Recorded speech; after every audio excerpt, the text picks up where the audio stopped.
The Outline of History, being a plain history of life and mankind by H.G. Wells, revised and brought up to the end of the Second World War by Raymond Postgate with maps and plans by J.F. Horban, Volume 1, Book 2, Chapter 12, The Languages of Mankind, No One Primitive Language, Section 2, Aryan Languages, Section 3, the Semitic Languages, Section 4, the Hamitic Languages, Section 5, the Ural Altaic Languages, Section 6, the Chinese Languages, Section 7, Other Language Groups, Section 8, a possible primitive language group.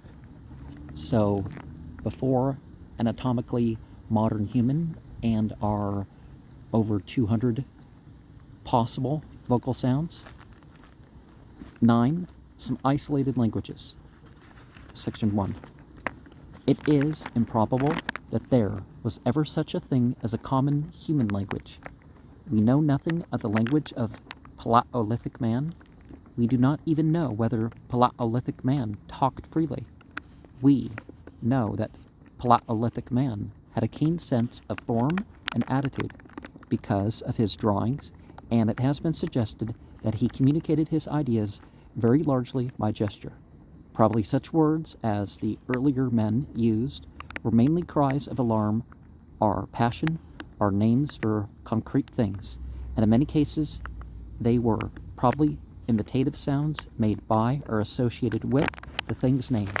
Sir Arthur Evans has suggested that in America, sign language arose before speech because the sign language is common to all Indians in North America, whereas the languages are different. The first languages were probably small collections of interjections and nouns. Probably the nouns were said in different intonations to convey different meanings.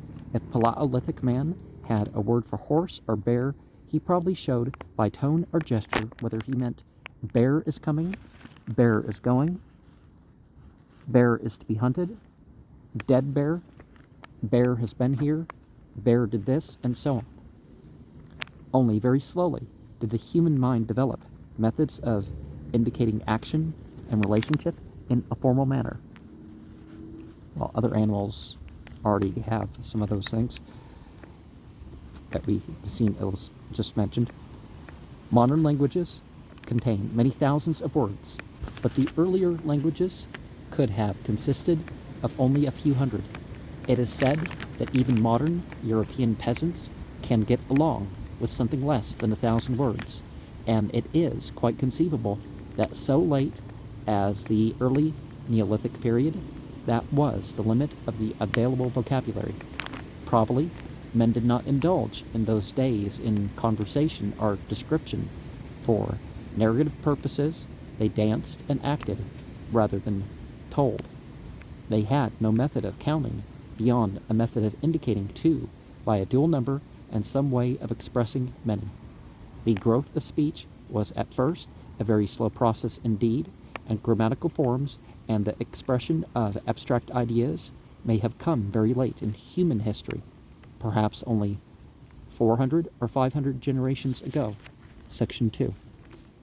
The students of language, philologists, tell us that they are unable to trace with certainty any common features in all of the languages of mankind. They find over great areas groups of languages which have similar root words and similar ways of expressing the same idea, but then they find in other areas languages which appear to be dissimilar down to their fundamental structure, which express action and relation by entirely dissimilar devices and have an altogether different grammatical scheme. One great group of languages now covers nearly all Europe and stretches out to India. It includes English, French, German, Spanish, Italian, Greek, Russian, Armenian, Persian, and various Indian tongues. It is called the Indo-European or Aryan family. The same fundamental roots, the same grammatical ideas are traceable through all this family. Compare, for example, English father, mother, German Vater, Mutter, Latin pater, mater, Greek pater, mater, French pere, mere, pere, mere, Armenian hair, mare, Sanskrit, Pitar, Matar, etc. In a similar manner, the Aryan languages ring the changes on a great number of fundamental words, F in the German languages becoming P in Latin, and so on. They follow a law of variation called Grimm's law. These languages are not different things, they are variations of one thing. The people who use these languages think in the same way, which is why when you study religion, you should probably study the language of the primary texts. At one time in the remote past, in the Neolithic age, that is to say 8,000 years or more ago, there may have been one simple original speech from which all these Aryan languages have differentiated. Somewhere between Central Europe and Western Asia, there must have wandered a number of tribes sufficiently intermingled to develop and use one tongue. It is convenient here to call them the Aryan peoples. Sir H.H. Johnson has called them Aryan Russians. They belong mostly to the white group of races and to the blonde and northern subdivision of the group, to the Nordic race, that is. Here, one must sound a note of warning. There was a time when the philologists were disposed to confuse languages and races, and to suppose that people who once all spoke the same tongue must be all of the same blood. That is, however, not the case, as the reader will understand if he will think of the Negroes of the United States, who now all speak English, or of the Irish, who, except for purposes of political demonstration, no longer speak the old Erse language, or of the Cornish people, who have lost their ancient Celtic speech. But what a common language does do is to show that a common intercourse has existed, and the possibility of intermixture. And if it does not point to a common origin, it points to at least to a common future. But even this original Aryan language, which was a spoken speech perhaps 6,000 or 5,000 BCE, was by no means a primordial language or the language of a savage race. Its earliest speakers were at or past the Neolithic stage of civilization. It had grammatical forms and verbal devices of some complexity. The vanished methods of expression of the later Paleolithic peoples, of the Aztelians, or of the early Neolithic kitchen midden people, for instance, were probably cruder than the most elementary form of Aryan. Probably the Aryan group of languages became distinct in a wide region of which the Danube, Dnieper, Don, and Volga were the main rivers. So many things are thought of in terms of 4 rivers. A region that extended eastward beyond the Ural Mountains, north of the Caspian Sea, the area over which the Aryan speakers roamed probably did not, for a long time, reach to the Atlantic or to the south of the Black Sea, beyond Asia Minor. There was no effectual separation of Europe from Asia. Then, at the Bosporus, the Danube flowed eastward to a great sea that extended across the Volga region of the southeastern Russia, right into Turkestan, and included the Black, Caspian, and Aral Seas of today. Perhaps it sent out arms to the Arctic Ocean. It must have been a pretty effective barrier between the Aryan speakers and the people in northeastern Asia. South of this sea stretched a continuous shore from the Balkans to Afghanistan, northwest of a region of swamps and lagoons, reached to the Baltic. Section 3. Next to Aryan, philologists distinguish another group of languages, which seem to have been made quite separately from the Aryan languages. The Semitic, Hebrew, and Arabic are kindred, but they seem to have a different set of root words from the Aryan tongues. They express their ideas of relationship in a different way. well, it's broken down by the very letters and all that, but the fundamental ideas of their grammars are different. They were, in all probability, made by human communities quite out of touch with the original Aryans, separately and independently. Now, if you want to be technical, Hebrew is after Arabic. A-R-M-Y-A, Aramaic, was before Arabic, but it wasn't called Hebrew until after it stopped being spoken as an international language, and it just became a language of people who practiced Judaism. And then there were certain changes that were made, and you see influences even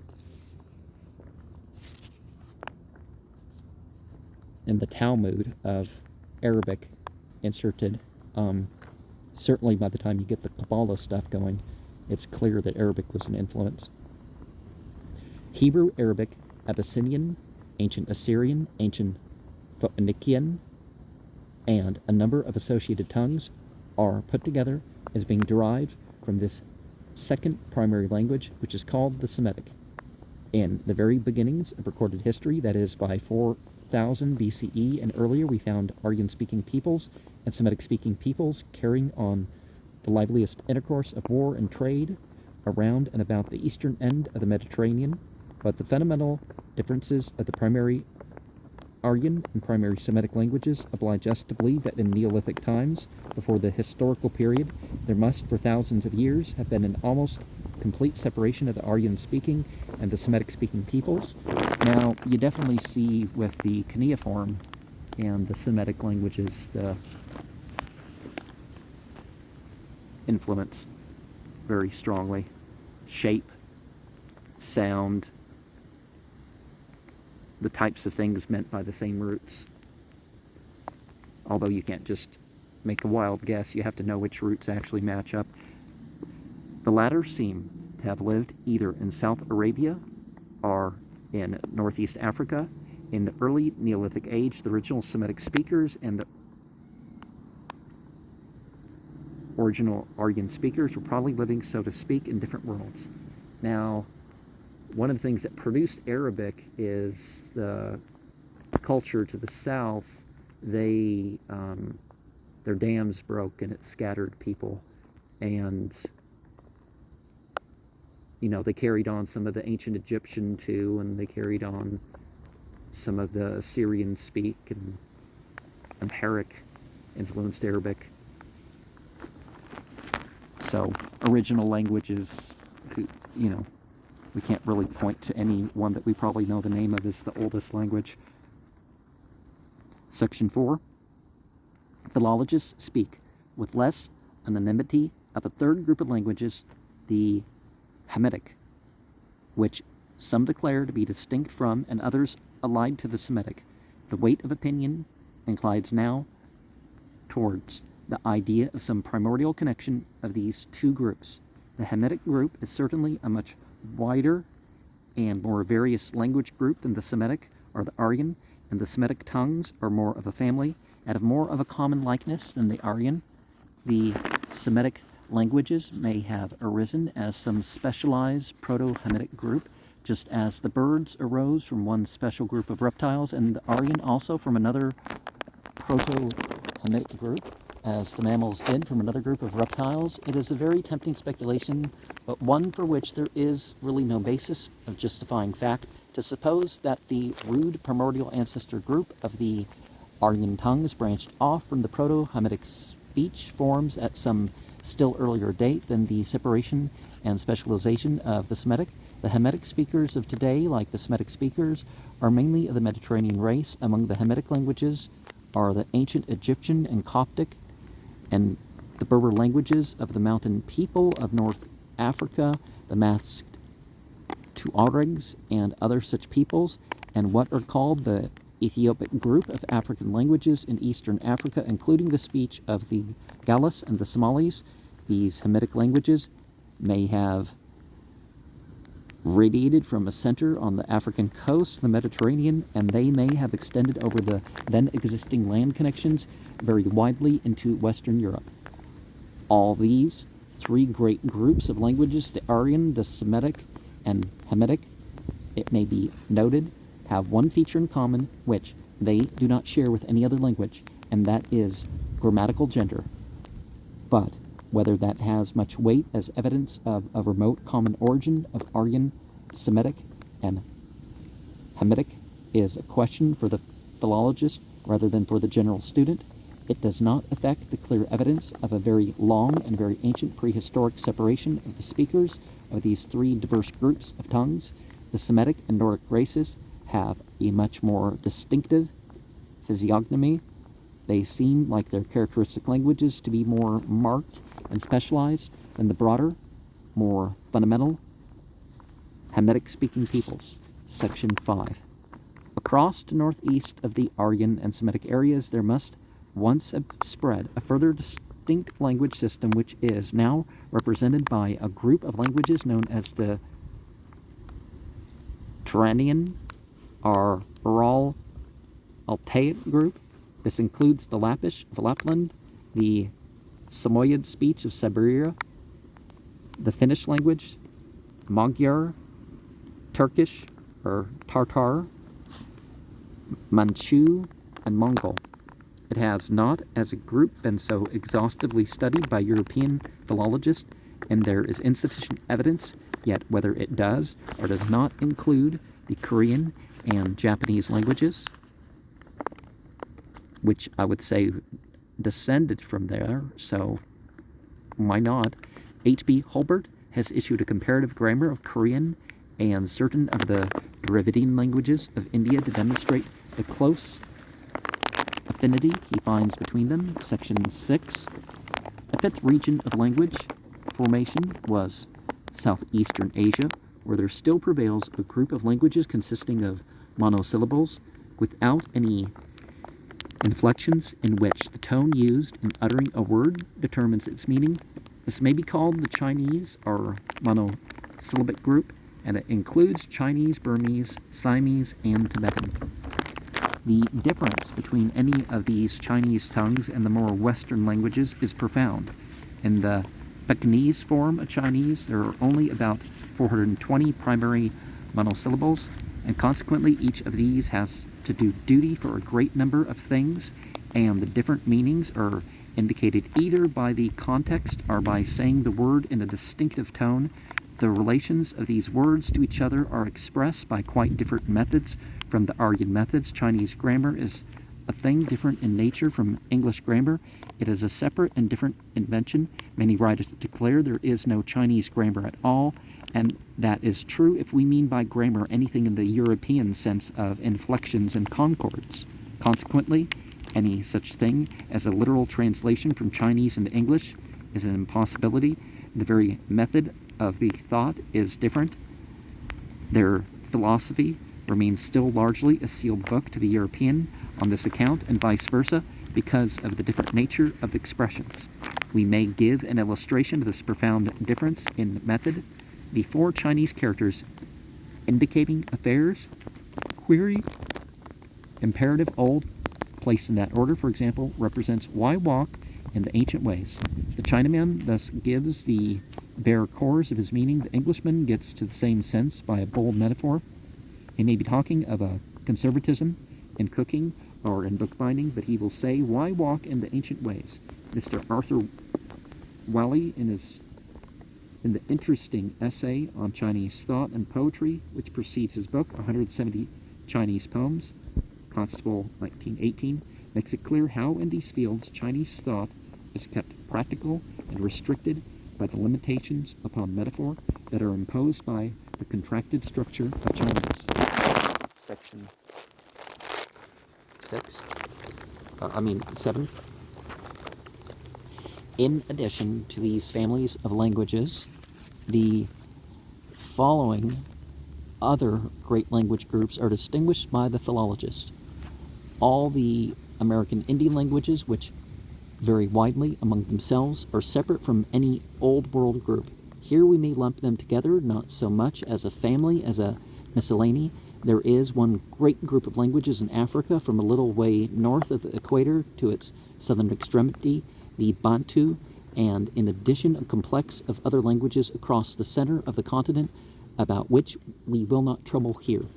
There are also two probably separate groups, the Dravidian in South India and the Malayo-Polynesian stretched over Polynesia, and also now including Indian tongues.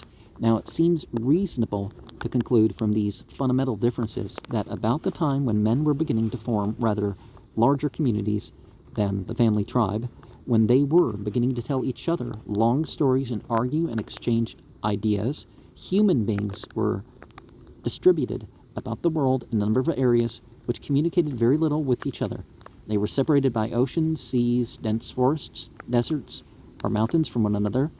There may have been, in that remote time, it may be 10,000 years ago or more, Aryan, Semitic, Hamitic, Turanian, American, and Chinese-speaking tribes and families wandering over their several areas of hunting, pasture, and occasional cultivation, all at very much the same stage of culture and each developing its linguistic instrument in its own way. Probably each of these original tribes was not more numerous altogether than the Indians in Northwest Territories today. Systematic agriculture was barely beginning then, and until agriculture made a denser population possible, all the human beings in the world may have numbered only a few score thousand. It is a point that few people grasp that until the later Paleolithic age, man was an extremely rare animal. If agriculture was becoming at all important in human life, and if at that time population was anywhere denser, it was probably in the Mediterranean region and possibly in areas now submerged. In addition to these Neolithic tribes, there must have been various still more primitive forest folks in Africa and in India. These could only have numbered a few thousand. They were probably as rare as, or rarer than, the gorilla is now. Central Africa, from the Upper Nile, was then a vast forest, impenetrable to ordinary human life. A forest of which the Congo forests of today are the last shrunken remains. Possibly the spread of men of a race higher than primitive Australoids into the East Indies, and the development of the languages of the Malayo-Polynesian type came later in time than the origination of these other language groups. The Polynesian seems to be a late eastward extension of the Brunette peoples, probably with an infiltration of Nordic blood. The language divisions of the philologists do tally. It is manifest in a broad sort of way with the main race classes of the ethnologists, and they carry out the same idea of a very small and thinly distributed human population and of age-long separations between the great divisions of mankind. In the glacial age, ice, or at least a climate too severe for the free-speaking of peoples, extended from the North Pole into Central Europe and across Russia and Siberia to the great tablelands of Central Asia. After the last glacial age, this cold north mitigated its severities very slowly and was, for long, without any other population than the wandering hunters who spread eastward and across the Bering Strait. North and Central Europe and Asia did not become sufficiently temperate for agriculture until quite recent times, that is within the limit of 12,000 or possibly even 10,000 years ago, and a dense forest period intervened between the age of the hunter and the agricultural clearings. This forest period was also a very wet period. It has been called the pluvial or lacustrine age. The rain or pond period, it has to be remembered that the outlines of the land of the world have changed greatly even in the last 100 centuries. Nothing is so frequently overlooked by the students of prehistoric man as geographical change. Across European Russia, from the Baltic to the Caspian Sea, as the ice receded, there certainly spread much water and many impassable swamps. The Caspian Sea and the Sea of Aral and parts of the desert of Turkestan are the vestiges of a great extent of sea that reaches far up to the Volga Valley and sent an arm westward to join the Black Sea, mountain barriers much higher than they are now, and the arm of the sea that is now the region of the Indus, completed the separation of the early Nordic races from the Mongolians and the Dravidians, and made the broad racial differentiation of those groups possible. Again, the blown sand desert of Sahara. It is not a dried up sea, but a wind desert, once fertile and rich in life, becoming more and more dry and sandy, cut the Mediterranean race off from the sparse, primitive Negro population of the Central Forest region of Africa. And we find that the Sahara would go back and forth as far as, the green would extend across, and then it would shrink into areas, and, so that's been going on for a couple million years. But there's a gradual drying trend.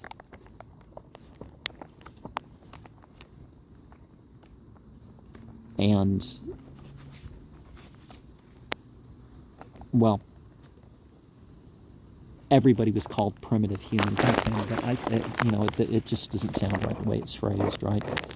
The Persian Gulf extended very far to the north of its present head and combined with the Syrian desert to cut off the Semitic peoples from the eastern areas, while on the other hand, the south of Arabia, much more fertile than it is today, may have reached across what is now the Gulf of Aden towards Abyssinia and Somaliland.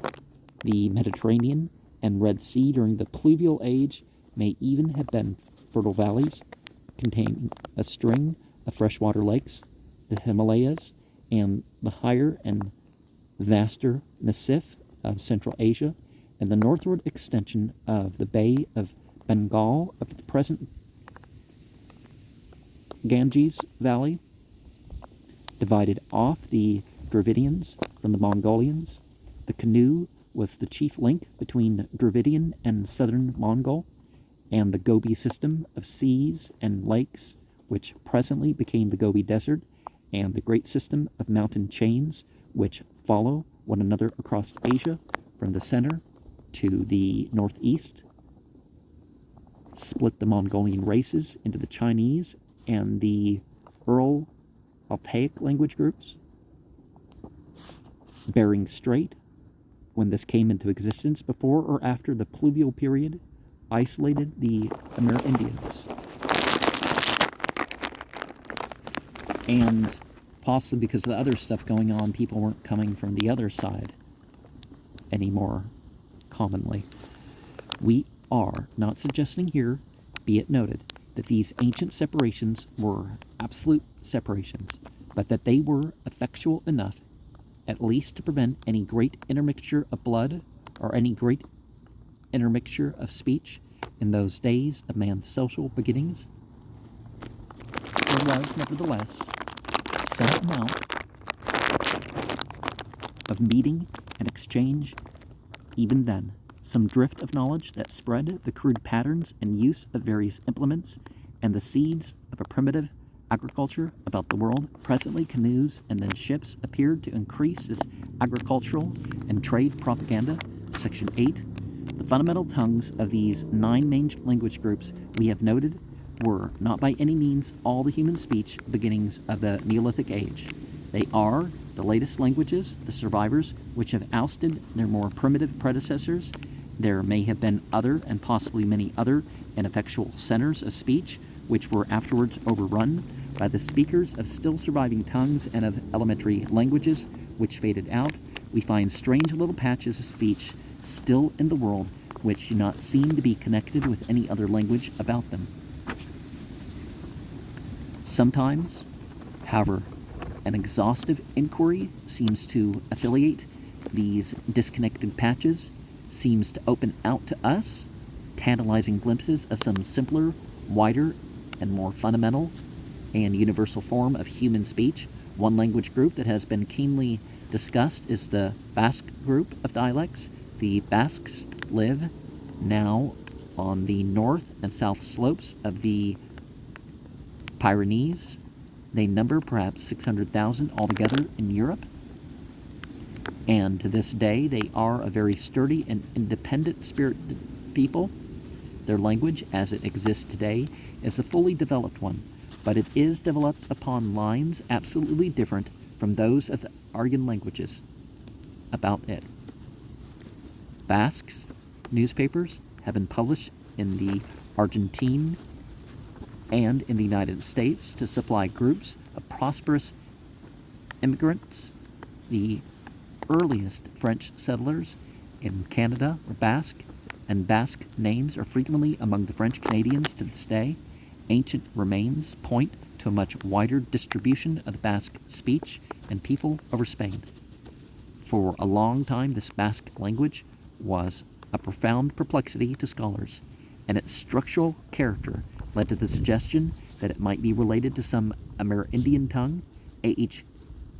Kian in Man, Past and Present assembles reasons for linking it, though remotely, with the Berber language of North Africa, and through the Berber with the general body of Hamitic languages, but this relationship is questioned by other philologists. They find Basque more akin to certain similarly stranded vestiges of speech found in the Caucasian mountains, and they are disposed to regard it as a last surviving member, much changed and specialized, of a once very widely extended group of pre-Hamitic languages, otherwise extinct, spoken chiefly by peoples of that brunette Mediterranean race which once occupied most of Western and Southern Europe and Western Asia. They think it may have been very closely related to the Dravidian of India and the languages of the peoples with the Paleolithic culture who spread eastward through the East Indies to Polynesia and beyond. It is quite possible that over Western and Southern Europe, language groups extended 8 or 10,000 years ago that have completely vanished before Aryan tongues. Later on, we shall note, in passing, the possibility of 3 lost language groups, represented by 1 ancient Cretan, Lydian, and the like, though these may have belonged, says Sir Harry H. Johnson, to the Basques. Caucasian Dravidian group, 2 Sumerian, and 3 Elamites. I'd actually group the cuneiform languages together.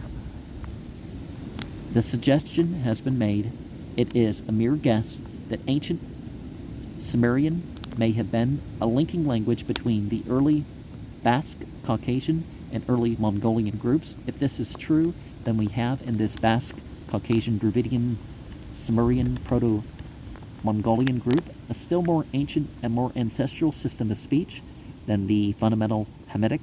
We have something more like the linguistic missing link, something more like an ancestral language than anything else we can imagine at the present time.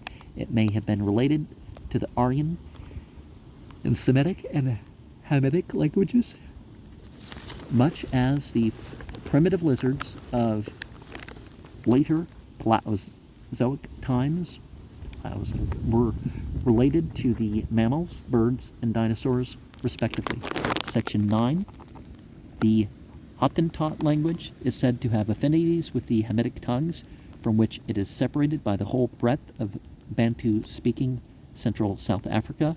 A Hottentot-like language with Bushman affinities is still spoken in equatorial East Africa, and this strengthens the idea that the whole of East Africa was once Hamitic speaking. The Bantu languages and peoples spread in comparatively recent times from some center of origin in West Central Africa and cut off the Hottentots from the Hamitic peoples, but it is at least equally probable that the Hottentot is a separate language group. Among other remote and isolated little patches of languages are the Papuan speech of New Guinea and the native Australian. The now extinct Tasmanian language is but little known. What we do know of it is in support of what we have guessed about the comparative speechlessness of Paleolithic man.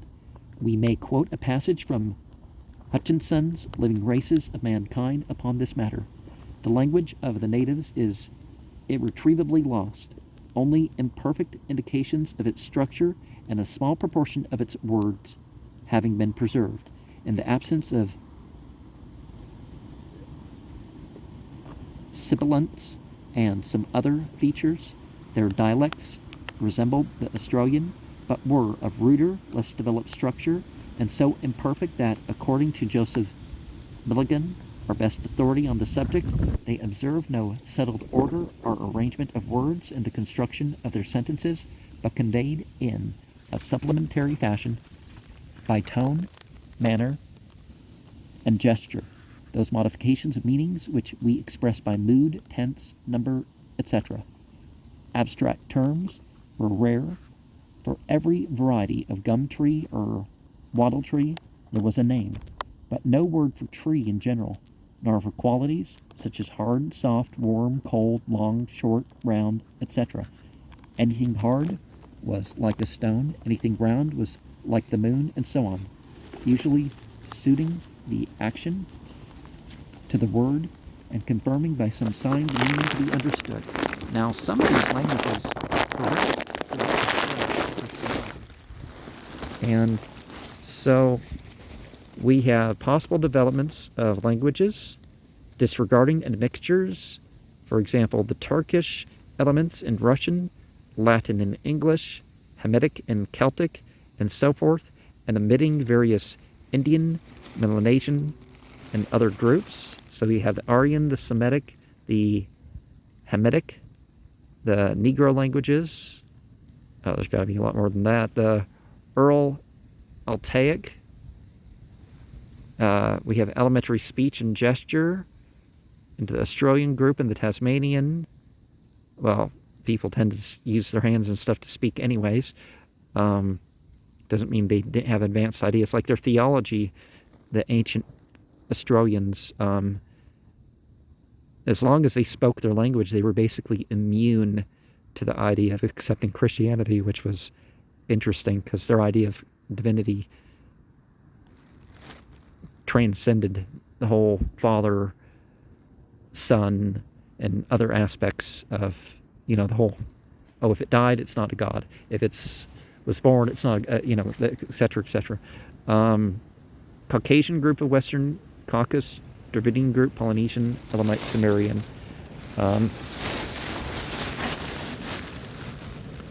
So we have Eskimo, Amerindian languages. There's a proposed origin language for over 90% of those languages, and they call it Amrika.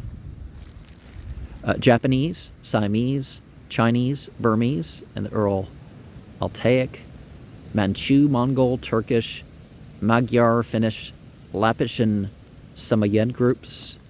We have the Bantu, the Semi-Bantu, Sudanic, Nubian. Well, this is obviously a simplified group. There's actually probably a couple hundred that might be listed as existent languages, and then add some earlier ones that we know of. Basque, Ethiopian language, Berber languages, Lydian, Etruscan, Agaean group, okay, the ancient Egyptian and the Coptic. So Hamitic getting a biblical sort of title. Semitic, Babylonian and Assyrian, Phoenician, the purple people. The people who made the purple. Hebrew, Assyrian, Arabic, Abyssinian, and we probably should say Aramaic, really. And then Hebrew off to the side there. We have Sanskrit and various Indian languages, dozens of them. Persian, Armenian, Token, Lithuanian, the Slavic group with the Russian, the Bulgarian, and all that. The Teutonic group with the Dutch and the Scandinavian and English. The Greek group, the Albanians related to that. The Latin, French, Spanish, Italian.